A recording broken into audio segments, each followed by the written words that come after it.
আমাদেরকে আল্লাহ রাব্বুল আলামিন তার রহমত থেকে নিরাশ হতে বারণ করছেন।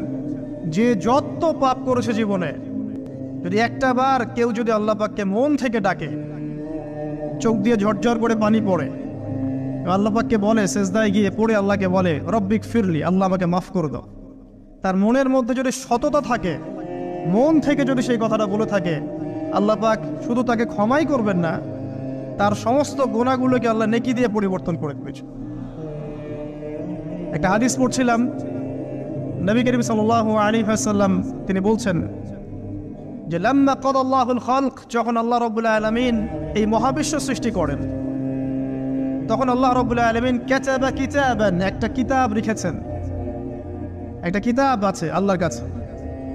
কাতাবা কিতাবান ফাহুয়া ইনদাহু ফাওকাল আরশ, যেই কিতাবটা আল্লাহর নিজের কাছে আছে আরশের উপরে, সেখানে আল্লাহ পাক লিখে রেখেছেন। কি লিখেছেন? ইন্না রাহমাতি সাবাকাত গদাবি, প্রতিটা ক্ষেত্রেই আমার রহমত, আমার দয়া, আমার করুণা আমার গজবকে পরাজিত করেছে। মানে আল্লাহ রাব্বুল আলামিনের গজব এর উপরে আল্লাহ পাকের রহমত অবস্থান করছে। জীবনের কোনো ক্ষেত্রে হতাশ হওয়ার কোনো সুযোগ নাই।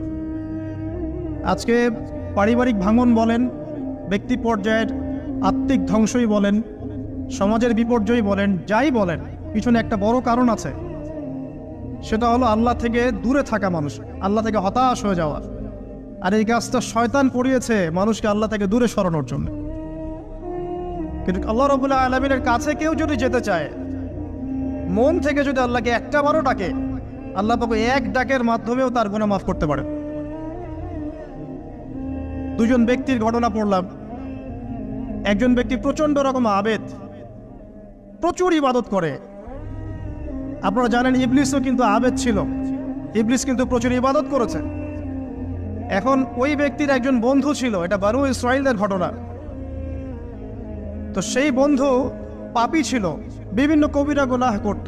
আর এই আবেদ ব্যক্তি বারবার তাকে নসিহত করত, গুনাহ ছেড়ে দাও, তুমি পাপ করছো, গুনাহ ছেড়ে দাও। তখন সেই ব্যক্তি যে পাপ করছে সে বলতো যে আল্লাহ কি তোমাকে আমার রক্ষক বানিয়েছেন? আল্লাহ কি তোমাকে আমার উপর দারোগা বানিয়েছেন? আমাকে আল্লাহর হাতে ছেড়ে দাও, আমাকে নসিহত করতে শোনা। একদিন এই আবেদ ব্যক্তি তার বন্ধুকে একটা জঘন্য পাপ করতে দেখলো, এমন একটা পাপ যেটা দেখে তার মনে ধারণা আসলো এটা চরম জঘন্য একটা কাজ। তখন সে মুখ ফসকে বলে ফেলল যে আল্লাহ তোকে আর মাফ করবে না, আল্লাহ তোকে জান্নাত দিবে না। আল্লাহ রাব্বুল আলামিন মালাকুল মউতকে এই দুজনের কাছে পাঠালেন, দুজনের রূহকে কবজ করা হলো। এবার আল্লাহ পাক তার সামনে তাদেরকে উপস্থাপন করে বললেন যে তোমাকে আমার রহমত সম্পর্কে কে গ্যারান্টি দিয়েছে যে আমি কাউকে রহমত করব কি করব না? যাও, আমি তোমাকে জাহান্নামে পাঠালাম, ওই ব্যক্তি যে আমার রহমত প্রত্যাশা করেছে আমি তাকে জান্নাত দিয়ে দিলাম। দেখুন, এই হাদিসটা শুনলে মনে হয় বাহ্যিক হয়তো বা মুখের একটা কথার কারণেই সে জাহান্নামে চলে গেল। আসলে বিষয়টা এমন নয়। বিষয়টা আমি আপনাকে বোঝাচ্ছি। বিষয়টা হচ্ছে ইবলিসের মতো। ইবলিস কিন্তু শুধু মন থেকেই বলেনি যে খলাকতানি মিন নার ওয়া খলাকতাহু মিন তিন, আমি কেন তাকে সিজদা করব আদমকে? আদম তো মাটির তৈরি আর আমি তো আগুনের তৈরি। এটা ইবলিসের শুধু মৌখিক স্টেটমেন্ট ছিল না, কারণ কি ছিল? আবা ওয়াস্তাকবারা, সে উদ্ধত হয়েছিল, অহংকার প্রদর্শন করেছিল। ভিতর থেকে ইন্টারনালি সে অহংকারী ছিল, সে আন্ডার এস্টিমেট করে কথাটা বলেছে, শুধু মৌখিকভাবে বলে নাই। কিন্তু ঠিক এই ব্যক্তির ঘটনা এমনই, সে মন থেকে অহংকারী হয়ে উঠেছিল, যদিও বা সে আবেদ ছিল। এখানে আমরা যারা প্র্যাকটিসিং মুসলিম হওয়ার চেষ্টা করছি, আমাদের জন্য এখানে নিদর্শন আছে। অচক্ষ নামাজ পড়েই ভেবে বসবেন না যে অনেক কিছু করে ফেলছে, এক চিল্লা দিয়ে মনে করে ফেলবেন না যে দিনের জন্য অনেক কিছু করে ফেলছে। একটা হজ করেছেন, ওমরা করেছেন, সিয়াম রেখেছেন, দিনের জন্য দান সদকা করেছেন, একটা মাদ্রাসা মসজিদ করেছেন, ভেবে বসবেন না আপনি সব অনেক কিছু করে ফেলেছেন এবং অন্যরা সব ককরোচ তেলাপোকা, ওরা জাহান্নামে যাবে, এমনটা মনে করবেন। জানি না আমরা যে কার আমলের কতটুকু আল্লাহর কাছে কবুল হচ্ছে। তো এখানে এই ব্যক্তির সমস্যা ছিল এই, সে নিজের আমলটাকে অনেক ভারী মনে করছিল এবং সে স্টেটমেন্ট দিয়ে ফেললো যে তোকে আল্লাহ পাক মাফ করবে না। এই একটা কথা মন থেকে বলার কারণে তার ইহকাল পরকাল দুটা বরবাদ হয়ে গেল, সে জাহান্নামে চলে গেল। ঠিক আরেক ব্যক্তির ঘটনা আছে এমন, এগুলো সবগুলো রেফারেন্স আছে। এক ব্যক্তি প্রচুর ইবাদত করত, আল্লাহ পাক তার ইবাদত করার জন্যে পাহাড়ের চূড়ায় একটা সুন্দর ব্যবস্থাও করে দিয়েছিলেন। সেখানে ডালিম গাছ হতো, ঝর্ণা আসতো, খাবারের কোনো অভাব নাই। হাদিসে এসেছে 500 বছর সে ইবাদত করেছে। কত বছর? কিয়ামতের মাঠে এই ব্যক্তির অবস্থা এমন হবে, তাকে জান্নাতে প্রবেশ করানোর জন্য নিয়ে যেতে বলা হবে, যাও আমার রহমতে জান্নাতে চলে যাও। আল্লাহ পাক তাকে এই কথাটা বলবেন, কিন্তু এই ব্যক্তি বলবে আমার আমলের কারণে, আল্লাহ পাক বলবেন আমার রহমতে জান্নাতে চলে যাও। ব্যক্তি বলবে আমার আমলের কারণে। আল্লাহ রাব্বুল আলামিন তখন তাকে দেওয়া সমস্ত নেয়ামতগুলোকে এক পাল্লায় করবেন, আর তার সমস্ত আমলকে আরেক পাল্লায় করবেন। তারপর দেখা যাবে আল্লাহর সমস্ত নেয়ামত তার একটা চোখের সমান হয় নাই। কথা কি বুঝতে পারছেন? একটা চোখের যে নেয়ামত আল্লাহ পাকের, সমস্ত আমল ও 500 বছরের ইবাদত এতটুকু হয়নি। তারপর তাকে বলা হবে ওকে জাহান্নামে নিয়ে যাও। এবার জাহান্নামে যাওয়ার সময় সে বলবে আল্লাহ তোমার রহমতে আমাকে মাফ করে দাও। তখন আল্লাহ পাক তাকে আবার ডেকে নিয়ে আসবে, বলবেন যে তোমাকে যে আমি ইবাদত করার জায়গা করে দিয়েছিলাম, এটাকে তুমি নিজে করেছো না আমি করেছি? সে বলবে আপনি করেছেন। তোমাকে যে আমি সৃষ্টি করেছিলাম তখন কি তুমি কোনো আমল করেছিলে? বলবে না। তাহলে তোমাকে যে সৃষ্টি করেছি আমি, এটা কি তোমার আমলের কারণে? না। তোমাকে সারা দুনিয়াতে এত নিয়ামত দিয়েছি, এটা কি তোমার আমলের কারণে? সে বলবে না। তখন তাকে জান্নাতে প্রবেশ করানো হবে। কিয়ামতের মাঠে এমন অনেক ঘটনা ঘটবে যেটা আমাদের চিন্তার বাইরে। আরেকজন ব্যক্তিকে ডেকে আনা হবে, যে ব্যক্তি একটা দুটা নয় বরং 100টা খুন করেছে। সে 99 জন মানুষকে হত্যা করার পর ফতোয়া খুঁজে বেড়াচ্ছিল যে আমার তওবা কবুল হবে কিনা। একজন আবেদের কাছে গিয়েছে। আবেদ আর আলেম কিন্তু এক জিনিস না। আবেদ মানে যে প্রচুর ইবাদত করে, তার জ্ঞান কম, সে শুধু জানে কিভাবে ইবাদত করতে হয়। আলেম হচ্ছে সে যে শরীয়তের গভীর জ্ঞান জানে, আবার ইবাদতও করে। আবার যারা জ্ঞান আছে আমল নাই, সেও কিন্তু প্রকৃত আলেম না। প্রচুর জ্ঞান আছে কিন্তু জ্ঞান অনুযায়ী আমল করে না, সেও কিন্তু প্রকৃত আলেম নন। এবার আসেন তো, এই আবেদের কাছে গিয়ে সে বলছে আমার কি ক্ষমা হবে? আমি 99টা খুন করেছি।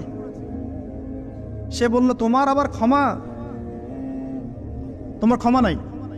তখন এই ব্যক্তি এই আবেদকে হত্যা করে 100টা খুন পূর্ণ করলো, ওকেও সে মেরে ফেলছে। আমার ক্ষমাই হবে না তো তোর বেঁচে থাকার কি দরকার, তুইও মর। কি বুঝতে পারলেন? বর্তমান বিশ্বের উগ্র মাথার পলিটিশিয়ানদের মতো অবস্থা। আমার দেশের সমস্যা, তোর দেশ পারমাণবিক বোম্বের উড়াই দিব, মানে এরকম একটা অবস্থা। তো আল্লাহ রাব্বুল আলামিন এই ব্যক্তির মধ্যে একটা চেতনা তৈরি করলেন যে আমাকে তওবা করতে হবে। সে তখন সার্চ করতে লাগলো আরো কোনো আলেম আছে কিনা। এরপর অনেক দূরে একজন আলেমের সন্ধান পাওয়া গেল। সে সেখানে গেল, তাকে গিয়ে বলল আমার কি ক্ষমা হবে? সে আলেম তাকে বলল হ্যাঁ তোমারও ক্ষমা হতে পারে, যাও তুমি ইস্তেগফার করো এবং এই এলাকা থেকে অন্য এলাকায় চলে যাও। মানে যে এলাকায় তুমি অনেক দিন ছিলে, যেখানে তুমি অনেক পাপ কাজ করেছো, এখানে থাকার দরকার নাই। তওবা করে তুমি অন্য কোথাও চলে যাও, নতুন একটা জীবন শুরু করো। এখানে থাকলে হবে কি, তোমার স্মৃতিগুলো তোমাকে তাড়িয়ে বেড়াবে এবং মানুষ তোমাকে খারাপ নজরে দেখতেই থাকবে, তুমি তখন কষ্ট পাবে। এই জন্য তুমি চলে যাও। তো চলে যেতে যেতে সে রাস্তায় ইন্তেকাল করে। এবার তার রূহ নিবে কে? এই জন্য দুদল ফেরেশতা আসছেন, জান্নাতি এবং জাহান্নামী। তাদের মধ্যে বাক বিতরটা হচ্ছে কে রূহ নিয়ে যাবে। তো জাহান্নামের ফেরেশতারা বলছেন সে এতগুলো খুন করেছে, তার রূহটা আমরা নিব। আর জান্নাতি ফেরেশতারা বলছেন না, সে তওবা করতে এসেছিল, অতএব সে আল্লাহর অভিমুখী হয়েছে, তার রূহটা আমরা নিব। আল্লাহ পাক এখানে একটা কৌশল করলেন। আল্লাহ পাক ফেরেশতাদেরকে বললেন তোমরা রাস্তাটাকে পরিমাপ করে দেখো, যেদিকে যাচ্ছিল তার পরিমাপ বেশি নাকি যেখান থেকে এসেছে ওর পরিমাণ বেশি। আল্লাহ পাক জমিনকে আদেশ করলেন হে জমিন তুমি প্রশস্ত হয়ে যাও। এবার পরিমাপ করে দেখা গেল সে তওবার দিকে আসছিল এর পরিমাণটা বেশি। এই একটা কাজের ওসিলা আল্লাহ পাক তাকে মাফ করে দিলেন। মনে রাখবেন, এটা মৌখিক বিষয় ছিল না, সে মন থেকে ভিতর থেকে কিন্তু সে আল্লাহর প্রতি অনুগত হয়েছিল। এই মনের বিষয়টা আল্লাহ ছাড়া কেউ জানে না। আপনি দেখতে পারেন সমাজে অনেকে দাড়ি টুপি পাগড়ি জুব্বা সব লাগিয়ে ঘুরছে, তো বিশ্বাস করেন তাদের মনটা এমনও হতে পারে যে জানোয়ারের চেয়েও কুৎসিত, এমনও হতে পারে। আবার আপনি দেখবেন সমাজে এমন অনেক মানুষ ঘুরছে যারা হয়তো অনেক পাপে লিপ্ত মনে হচ্ছে, কিন্তু মনের মধ্যে সততা আছে। আর যার মনের মধ্যে সততা আছে, আল্লাহ বা কোনো না কোনো দিন ইনশাআল্লাহ তাকে হেদায়েত দিবে। এটা আমরা আমাদের অভিজ্ঞতা থেকেও দেখেছি। এমন অনেক মানুষকে আমরা দেখেছি যে ড্রাগ অ্যাডিক্টেড ছিল, মিউজিক করেছে,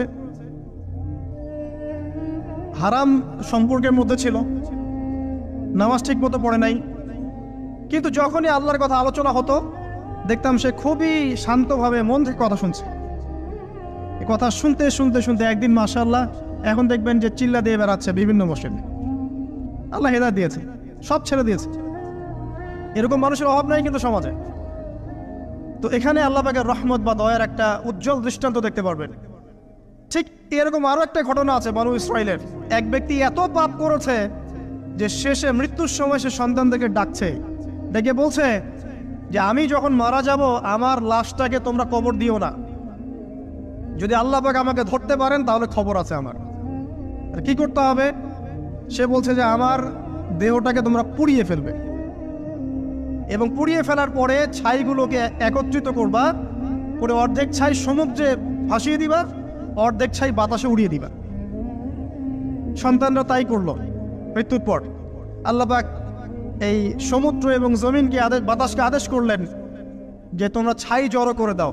আর মানুষ আর জিন আল্লাহর কথা না শুনলেও এই প্রকৃতি আল্লাহ পাকের কথা শোনে। বিজ্ঞান বলে প্রকৃতি থেকে সব হচ্ছে। কি প্রকৃতি? প্রকৃতি কি, কাকে বলে? মানুষকে আল্লাহর ইবাদতকে বাদ দিয়ে প্রকৃতি পূজায় নিয়ে গেছে। এই পুরো প্রকৃতি আর মহাবিশ্বে এক আল্লাহর ইবাদত করে। কে সৃষ্টি করলো প্রকৃতি? প্রাকৃতিকভাবে হয়েছে সবকিছু বলে, আল্লাহ থেকে হয়েছে বলা যাবে না। বললে আপনি মৌলবাদী হয়ে যাবেন। আল্লাহ শব্দ ইউজ করলে আপনি মৌলবাদী হয়ে যাবেন। ধর্মতাত্ত্বিক শব্দগুলোকে আস্তে আস্তে উঠিয়ে দেওয়া হয়েছে। দেখবেন যুক্তি, বিজ্ঞান, দার্শনিক শব্দগুলোকে আনা হয়েছে। এটাও টেকনিক্যালি করা হয়েছে। কোনো সেকুলার মিডিয়াতে আপনি দেখবেন না ইনশাআল্লাহ বলছে। ইনশাআল্লাহ প্রমাণ করবে যে আপনি আস্তিক না নাস্তিক। তো প্রকৃতিকে আল্লাহ পাক আদেশ করলেন, এই সমুদ্র ছাই জড়ো করো, এই বাতাস ছাই জড়ো করো। তারা ছাই জড়ো করে দিল। এই ব্যক্তিকে বলা হচ্ছে তুমি জীবিত করে আল্লাহ পাক বলছেন তুমি যে এই কাজটা করেছিলে, লিমা ফাআলতা হাদা, তুমি এই কাজটা কেন করেছো? তখন এই ব্যক্তি উত্তর দিচ্ছে, মিন খাশিয়াতিকা ইয়া রাব্বি ওয়া আনতা আ'লাম। হে আল্লাহ, আমি আমার বুঝে যা এসেছে আপনার ভয়েই আমি এই কাজটা করেছি, আর আপনি খুব ভালো করেই জানেন যে আমি আপনার ভয়ে করেছি নাকি অন্য কোনো কারণে করেছি। মানে আপনি আমার মনের কথা জানেন। আল্লাহ পাক তাকে মাফ করে দিলেন। আপনাদেরকে আমি সেই ব্যভিচারী মহিলার কথাও মনে করাই, যে ছিল একজন প্রস্টিটিউট মহিলা, পতিতা, যেটা আমরা বলি সমাজের ভাষায়। যদি এখন নতুন শব্দ এসেছে সেক্স ওয়ার্কার বা যৌনকর্মী, এবং এগুলোকে আমরা এখন প্রমোট করছি। আমরা এখন অশ্লীলতাকে প্রমোট করছি। এই কথা বলতে আমাদের বুক কাঁপা উচিত নয় যে আমরা এখন অশ্লীলতাকে প্রমোট করছি। আমরা এখন কাপড় খোলার সংস্কৃতির দিকে যাচ্ছি। যে কাপড় খুলে দিয়েছিল ইবলিস। ইবলিস আমাদের বাবা মার কাপড় জান্নাতে খুলে দিয়েছিল, এটা কি জানেন? ফল খাওয়ার পরে এই ফল খেতে কে প্রলুব্ধ করেছে? ইবলিস। গাছের কাছে গিয়ে ফল ভক্ষণ করার পর সর্বপ্রথম আমাদের পিতামাতার গা থেকে কাপড় খুলে পড়ে গেছে। তা আমাদের পিতামাতাকে মহাবিশ্বে নগ্ন করে দিয়েছে ইবলিস, আর তার অনুসারীরা এই জমিনে আদম সন্তানদেরকে নগ্ন করছে এখন। অতএব এই যে একটা ট্রেন্ড এখন চলছে, দেখবেন হারাম রিলেশনশিপকে মিডিয়ার মধ্য দিয়ে প্রমোট করা হচ্ছে, মনে হয় একটা স্বাভাবিক বিষয়। কোনো বিষয়ই না এটা, যে কেউ জেনাই করতে পারে। জেনা, পর্ন খুব নর্মাল। হালাল ভাবে যদি আপনি বিয়ে শাদী করতে যান তখন সমস্যা হচ্ছে। হালাল ভাবে যদি আপনি বিয়ে করতে যান তখন সমস্যা হচ্ছে। হারামভাবে আপনি যা ইচ্ছা তাই করতে পারেন, সমাজে কেউ কিছু বলছে না। এখন বলছে এগুলো স্বাধীনতা। সুবহানাল্লাহ, কোন স্বাধীনতা? স্বাধীনতা বলে কোনো শব্দ নাই মহাবিশ্বে। এই পুরো বিশ্বের সমস্ত মানুষ আল্লাহর অধীনে পরাধীন। এই বিশ্বে যত মানুষ বসবাস করছে এখন, এরা কেউই স্বাধীন নয়। না কেউ স্বাধীন ছিল, না আছে, না থাকবে। সবাই আল্লাহ পাকের দাসত্বের অধীনে পরাধীন। স্বাধীন সেই এই পৃথিবীতে যে ব্যক্তি শয়তানের তাবেদারি করে ও নফসের তাবেদারি করে, ও তো স্বাধীন, যা ইচ্ছা তাই করতে পারে। এই যে অশ্লীলতার প্রমোটিংটা চলছে, এটাকে পারিবারিকভাবে বন্ধ করতে হবে। আল্লাহ পাক আমাদেরকে বোঝার তৌফিক দান করুন। এগুলো যত বাড়বে সমাজে মহামারী আসবে, দেখে নিয়ে মহামারী আসবে, দুর্ভিক্ষ আসবে, সমাজে এমন সব রোগ ব্যাধির জন্ম হবে যেগুলো নামও শোনে নাই মানুষ কখনো, এবং সামনে ভূমিধস অপেক্ষা করছে, এগুলো আসবে। যাই হোক, ওই মহিলা, যে ব্যক্তি একজন যৌনকর্মী ছিল, বা যেটা আমরা বলি ব্যভিচারিণী মহিলা ছিল, একটা কুকুরকে দেখেছে সে পানি পান করার জন্য তৃষ্ণার্ত, সে এটাতে মায়া করে দয়া করে তার মোজাটাকে নামিয়ে এই কূপ থেকে পানি উঠিয়ে কুকুরকে পান করিয়েছে। এই একটা কাজের বদৌলতে আল্লাহ রাব্বুল আলামিন এই ব্যভিচারী মহিলাকে মাফ করে জান্নাত দিয়ে দিয়েছে। হাদিসে এটাও এসেছে, নবী সাল্লাল্লাহু আলাইহি ওয়াসাল্লাম বলেছেন, ইরহামু মান ফিল আরদ, তোমরা সবাই জমিনবাসীর প্রতি রহম করো। জমিনে মুসলিমই থাকতে হবে, তাদের প্রতি রহম করতে হবে এমন নয়, জমিনবাসী যারাই আছে সবার প্রতি রহম করো, জাতি ধর্ম বর্ণ নির্বিশেষে। এমনকি পশু পাখির প্রতিও দয়া করো। ইরহামু মান ফিল আরদ, জমিনে যারা আছে সবার প্রতি রহম করো। ইয়ারহামুকুম মান ফিস সামা, যিনি আসমানে আছেন তিনি তোমাদের প্রতি রহম করবেন ইনশাআল্লাহ। ইসলাম এই কথাগুলো বলেছে 1400 বছর আগে। আজকের এই বিশ্বের সোকল্ড এই মডার্ন বিশ্বে, যেখানে মানুষের রক্তের কোনো দাম নাই, সেখানে ইসলাম পশু পাখির অধিকার নিয়ে কথা বলেছে 1400 বছর আগে। কাদেরকে কি শিখাতে আসেন? কোরআন এবং সুন্নাহর বাইরে অভ্রান্ত সত্যের কোনো উৎস আছে? এখানে যা আছে তাই চূড়ান্ত। মানতে চাইলে মানেন, না মানতে চাইলে জাহান্নামে যান, কেউ তো বাধ্য করছে না। লাকুম দীনুকুম ওয়ালিয়া দিন। আল্লাহ পাকের রহমত দেখেন। আরেকটা ঘটনা আছে, এমন একটা বিড়ালকে বেঁধে রেখেছিল এক মহিলা, খাবার দেয় নাই, কষ্ট দিয়েছে। একটা বিড়ালকে খাবার না দিয়ে কষ্ট দেওয়ার কারণে এই মহিলাকে আল্লাহ পাক জাহান্নামে পাঠিয়েছে। এরকম কত ঘটনা আছে।